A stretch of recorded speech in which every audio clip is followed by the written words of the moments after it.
Patrick Burenstenas, ingénieur en physique des matériaux et alchimiste, nous a invités à entreprendre un voyage en plusieurs étapes. Sept étapes essentielles. Elles vont nous amener à comprendre progressivement les secrets de l'alchimie. D'abord, nous sommes allés à Bruxelles, sur la Grand Place. Les façades nous ont donné à voir quelques symboles alchimiques. Ils restaient cependant bien mystérieux. L'alchimiste, depuis la nuit des temps, partait d'ici pour aller sur la quête de la pierre philosophale. Le but de notre voyage était suggéré sur la Grand Place, Saint-Jacques de Compostelle. Mais c'était Saint Michel, le patron de Bruxelles, qui était le véritable guide des alchimistes.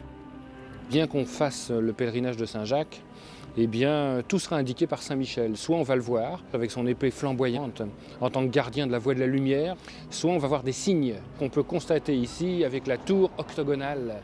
Et à chaque fois qu'on verra cet octogone, eh bien, on saura qu'on est aussi pas loin du chemin. Le chemin nous a d'abord conduits jusqu'à Chartres.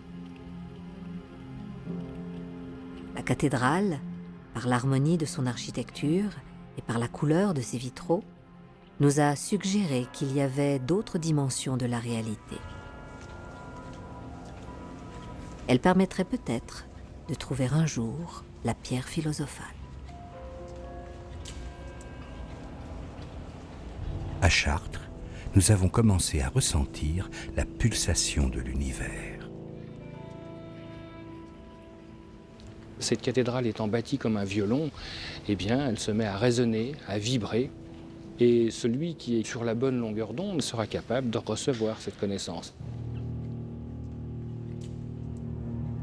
La troisième étape de notre voyage, le mont Saint-Michel, nous a amenés au cœur de la matière et de ses forces subtiles. Ces pierres manifestent l'énergie tellurique, c'est-à-dire c'est l'âme du mont. N'importe qui, quelle que soit sa foi ou sa non-foi, eh bien, a la chance de pouvoir profiter de cette énergie sans appartenir à aucune communauté, si ce n'est celle des hommes. Si je fais résistance au passage de la vibration, eh bien, ça va être chaotique pour moi. Par contre, si je me mets parfaitement en accord avec, alors mon corps va se mettre à bouger d'une manière sinusoïdale. Parce que dans notre univers, l'énergie circule sans résistance de cette manière sinusoïdale.